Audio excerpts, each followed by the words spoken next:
5 कहानियां जो आपको अपने लक्ष्य तक ले जाने को मजबूर कर देगी। 1 सफलता का रहस्य। सुकरात। एक बार एक व्यक्ति ने महान फिलोसफर सुकरात से पूछा कि सफलता का रहस्य क्या है। What is the secret of success?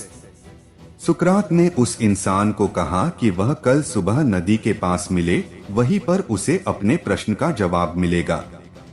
जब दूसरे दिन सुबह वह व्यक्ति नदी के पास मिला तो सुकरात ने उसको नदी में उतरकर नदी गहराई की गहराई मापने के लिए कहा। वह व्यक्ति नदी में उतरकर आगे की तरफ जाने लगा। जैसे ही पानी उस व्यक्ति के नाक तक पहुंचा, पीछे से सुकरात ने आकर अचानक से उसका मुंह पानी में डुबो दिया। वह व्यक्ति बाहर निकलने के लिए झटपटाने लगा, कोशिश करने लगा, लेकिन सुकरात थोड़े ज्यादा स्ट्रॉन्ग थे। सुकरात ने उसे काफी देर तक पानी में डुबोए रखा। कुछ समय बाद सुकरात ने उसे छोड़ दिया और उस व्यक्ति ने जल्दी से अपना मुंह पानी से बाहर निकालकर जल्दी जल्दी सांस ली। सुकरात ने उस व्यक्ति से पूछा, जब तुम पानी में थे तो तुम क्या चाहते थे? व्यक्ति ने कहा, जल्दी से बाहर निकलकर सांस लेना चाहता था। सुकरात ने कहा, यही तुम्हारे प्रश्न का उत्तर है। जब तुम सफलता को उतनी ही तीव्र इच्छा से चाहोगे जितनी तीव्र इच्छा से तुम सांस लेना चाहते हैं, तो तुम्हें सफलता निश्चित रूप से मिल जाएगी। 2. अभ्यास का महत्व। प्राचीन समय में विद्यार्थी गुरुकुल में रहकर ही पढ़ा करते थे। बच्चे को शिक्षा ग्रहण करने के लिए गुरुकुल में भेजा जाता था। बच्चे गुरुकुल में गुरु के सानिध्य में आश्रम की देखभाल किया करते थे और अध्ययन भी किया करते थे। वरदराज को भी सभी की तरह गुरुकुल भेज दिया गया। वहां आश्रम में अपने साथियों के साथ घुलने मिलने लगा, लेकिन वह पढ़ने में बहुत ही कमजोर था।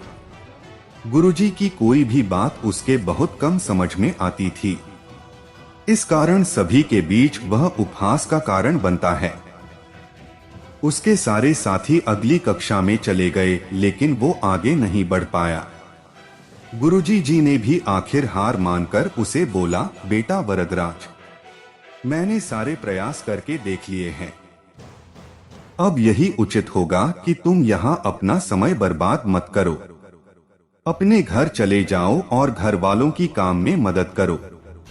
वरदराज ने भी सोचा कि शायद विद्या मेरी किस्मत में नहीं है और भारी मन से गुरुकुल से घर के लिए निकल गया। दोपहर का समय था। रास्ते में उसे प्यास लगने लगी। इधर उधर देखने पर उसने पाया कि थोड़ी दूर पर ही कुछ महिलाएं कुएं से पानी भर रही थी। वह कुएं के पास गया। वहां पत्थरों पर रस्सी के आने जाने से निशान बने हुए थे, तो उसने महिलाओं से पूछा, यह निशान आपने कैसे बनाए? तो एक महिला ने जवाब दिया, बेटे, यह निशान हमने नहीं बनाए। यह तो पानी खींचते समय इस कोमल रस्सी के बार बार आने जाने से ठोस पत्थर पर भी ऐसे निशान बन गए हैं। वरदराज सोच में पड़ गया। उसने विचार किया कि जब एक कोमल से रस्सी के बार बार आने जाने से एक ठोस पत्थर पर गहरे निशान बन सकते हैं, तो निरंतर अभ्यास से मैं विद्या ग्रहण क्यों नहीं कर सकता। वरदराज ढेर सारे उत्साह के साथ वापस गुरुकुल आया और अथक कड़ी मेहनत की। गुरुजी ने भी खुश होकर भरपूर सहयोग किया। कुछ ही सालों बाद यही मंदबुद्धि बालक वरदराज आगे चलकर संस्कृत व्याकरण का महान विद्वान बना, जिसने लघु सिद्धांत कौमुदी, मध्य सिद्धांत कौमुदी, सार सिद्धांत कौमुदी, गीर्वाण पद्मंजरी की रचना की। शिक्षा मोरल। दोस्तों, अभ्यास की शक्ति का तो कहना ही क्या है। यह आपके हर सपने को पूरा करेगी। अभ्यास बहुत जरूरी है, चाहे वो खेल में हो या पढ़ाई में या किसी और चीज में। बिना अभ्यास के आप सफल नहीं हो सकते हो। अगर आप बिना अभ्यास के केवल किस्मत के भरोसे बैठे रहोगे, तो आखिर में आपको पछतावे के सिवा और कुछ हाथ नहीं लगेगा। इसलिए अभ्यास के साथ धैर्य, परिश्रम और लगन रखकर आप अपनी मंजिल को पाने के लिए जुट जाएं। 3 अभिनव बिंद्रा, जिद और जुनून ने दिलाया गोल्ड। ओलंपिक में भारत को गोल्ड मेडल मिलने से हर भारतवासी खुशी से झूम उठा। बिंद्रा की जिद और जुनून ने उन्हें इस मुकाम पर पहुंचाया है। बैंकॉक में हुए वर्ल्ड शूटिंग चैंपियनशिप में बिंद्रा की टीममेट रही इंटरनेशनल शूटर श्वेता चौधरी ने कहा कि बिंद्रा ने जो कहा वह कर दिखाया। श्वेता मामूली अंतर से ओलंपिक टीम में जगह बनाने में नाकाम रही।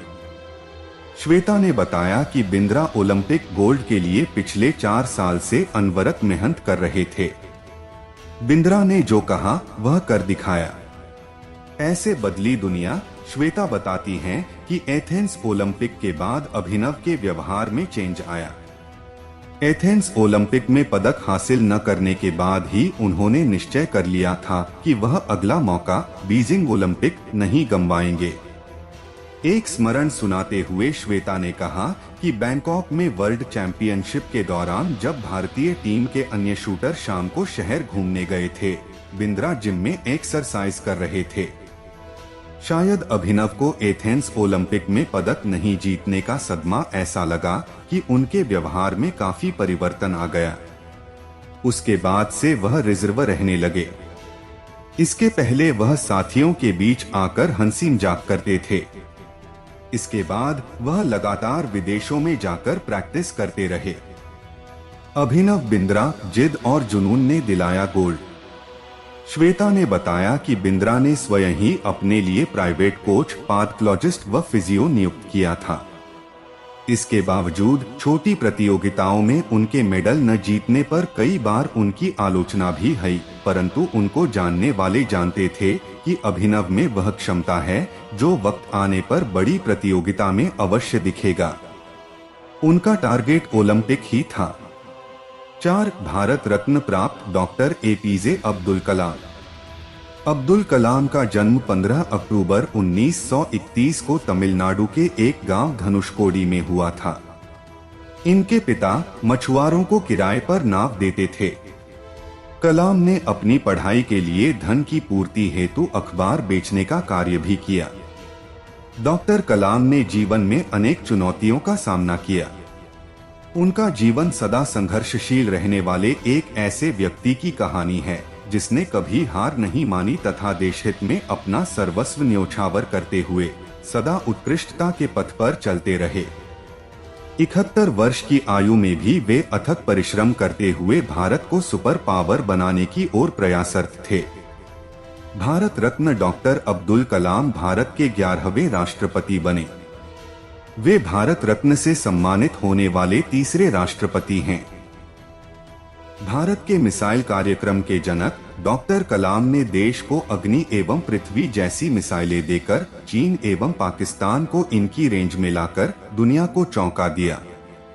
एक बार एयरफोर्स के पायलट के साक्षात्कार में 9वें नंबर पर आने के कारण कुल 8 प्रत्याशियों का चयन करना था। उन्हें निराश होना पड़ा था। वे ऋषिकेश बाबा शिवानंद के पास चले गए एवं अपनी व्यथा उन्हें सुनाई। बाबा ने उन्हें कहा, बाबा शिवानंद का कहने का अर्थ यह था कि असफलता से निराश होने की आवश्यकता नहीं। यह असफलता आपकी दूसरी सफलताओं के द्वार खोल सकती है।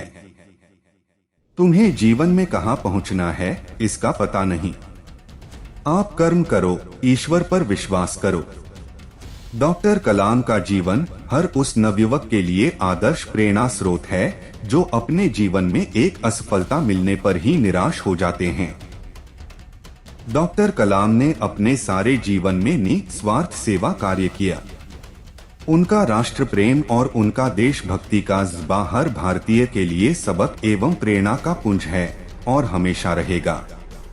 5 महान गणितज्ञ रामानुजन धुन के पक्के।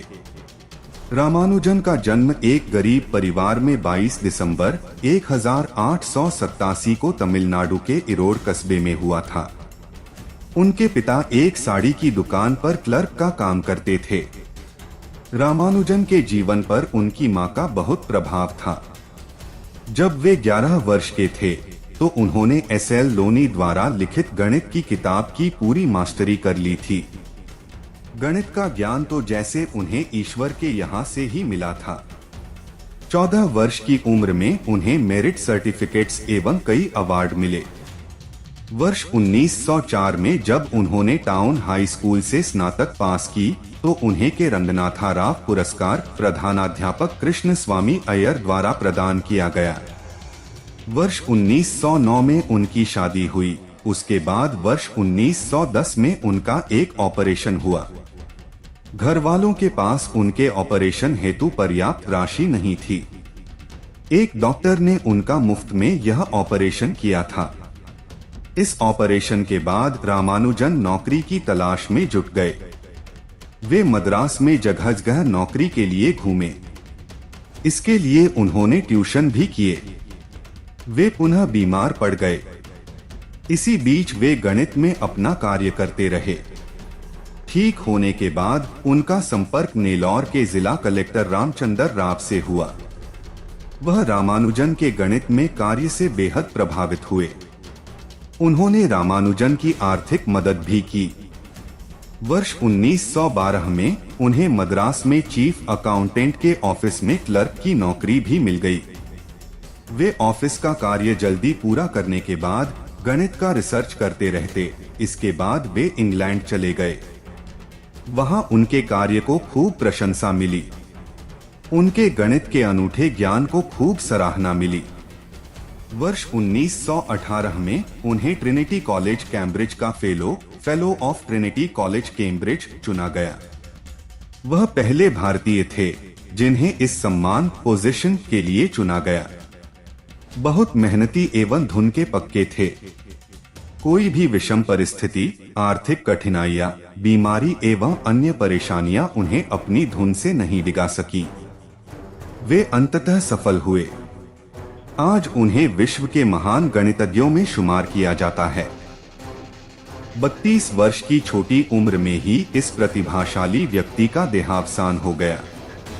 दुनिया ने एक महान गणितज्ञ को खो दिया।